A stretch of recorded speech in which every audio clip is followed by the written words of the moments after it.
Welcome back to the BookEnds YouTube channel. I'm James McGowan. I'm Jessica Faust. And we are literary... Wait, you didn't acknowledge my new background I'm yet. so sorry. It's pretty hard to miss. I'm not going to lie. Jessica has a new wallpaper. I have the same old background. Actually, somebody yelled at me for not putting Good Night Oppy in a different position because my head blocks it. And you did not do anything about that. Here, I can like shrink down. But anyway, we're literary agents at BookEnds who have taken our popular blog to YouTube to discuss all things publishing. And today we actually have a viewer question. We've been doing a lot of viewer questions lately. So if you have a question, put them in the comments because you're giving us content. So and we need it. So the viewer asks, what should I do when I get a good number of manuscript requests but never received an offer of representation? So this author is querying their book. Agents are requesting from the query letter, requesting to see more, but then passing on the submission. So what do they do? Well, I want to say that first of all, you should congratulate yourself and be really excited that you're getting requests. Back in the old snail mail days, agents would get the query letter, and then because it was all snail mail and costly, we would request a partial. And then if we liked that, we would then request the full. And I always said that each step was a step closer to publication. And now we don't have all keeping the USPS in business. It's been problematic because of publishing going electronic. Ever since, it's just not recovered. But I think that the first thing you need to do is acknowledge that it's not just that you've written a good query. It's that you have a good idea, because I get really great queries all the time that I don't request material from. It's not about how well written the query is. It's that the book itself is compelling enough to want people to read it. And that is a first step towards getting to publication. So I think that's the first thing you need to acknowledge and celebrate. It's a glass half full kind of day over here at BookEnds. Well, it's the new sunshine. Yeah. Okay, so it is definitely something to celebrate, but I also get it being super frustrating. So where do you go from here, I think is really the hardest thing to decide, right? Because you have a couple of different options. So the first thing that we suggest doing is, hopefully you've been saving all your responses somewhere in a nice collated area, but review them. Take a look at what agents have said. Was it super subjective, this is not a fit for me, or was there something actionable there? Is there something that people are latching on to, not resonating with? Is there any type of feedback that you can keep in mind as you move to the next step of what do I do here? Yep. Yeah, absolutely. And you're probably going to get a lot with not a lot of feedback. Don't try to read too much into it and find feedback if it's not there. If it's not there, it's not there. Right. But if something is there, the reason why we say that is if something is there, it's worth taking in, right? Like sitting with it for a bit. Considering, did that agent have solid feedback about my dialogue or about the pacing in the middle of the book? Is that something that I should be considering? Don't act rashly. Don't jump into revisions when you realize, like, damn it, I'm frustrated and this is good feedback. Sit with it. Take a week. You've been querying, right? It's been this long. Take a bit of time to digest that feedback.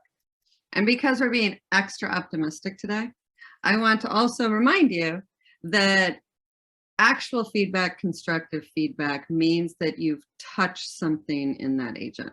So for me personally, I'm afraid I don't give a lot of feedback, even on full submissions. There's usually not a lot I can say. And even if it's 1 or 2 lines, it's pretty loosey-goosey. But if I read something that I was really touched by and compelled by, I will likely give a little more feedback or a little something, a little bit more of a reason why it's not working for me. Well, so just I do to think say that's something, a step in a closer direction. Yeah, and just to like, because I know we're going to get someone in the comments who are like, oh, well, how can you know it's not right for you if you don't know why, right? But we don't have to know why. Like, if something is not right, it's kind of just like a sense, right? It's just not right for us. But if we can figure it out, that means you were on the right track, which is... Well, yeah, and honestly, it's not that we don't know why it wasn't for us. Honestly, most of the time, it just wasn't special enough to grab us. I mean, we read a lot of books, published books, unpublished books, submissions. You know, we are the reading public, and we're looking for something that really can grab us, that's going to be able to compete with all of those other books we're spending our money on, just like you are. So a lot of the times it's not that there's anything really wrong with the book. It's not that the writing was bad. It's not that the pacing was off. It's not that the characters were terrible. It's just that it wasn't special enough. Yeah, the spark. Okay, so now that you've sat with that feedback, the next thing we think you should do is review the status of your querying, right? Are you early on in your leg of querying? Have you queried all of your top choice or mid-choice agents and you're looking at the bottom of the barrel? I think that would really dictate where you go from here. For instance, if you're earlier on, if your top agents are the only ones considering right now, you might say, there is something I can do to revise this book and try and give it a better shot. If you're at the bottom of that list, it might make more sense to work on the next thing. And you know, I always have big thoughts on this one.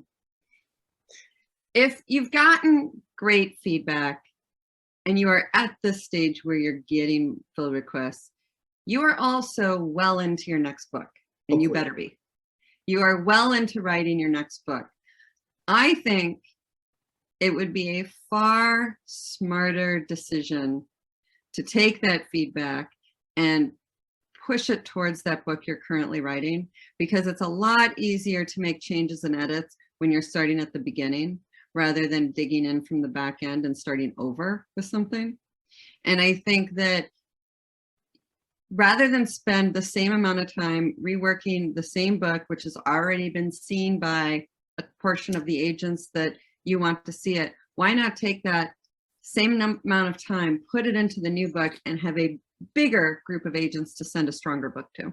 Yeah, and it's funny, I just saw a tweet thread online. I think it was Carly Waters, an agent at PS Literary, who said there's always going to be that one or two books, right, that you cannot let go, but now is just not the time for it. So if you are well underway on that second book and it is shaping up to be stronger, maybe that's not the book that you're currently querying, is not the book to sort of dig back in and focus on and stunt your momentum, right? Like maybe the momentum of the second book is where you have to go, because the book is never actually dead. You can pick it back up down the line.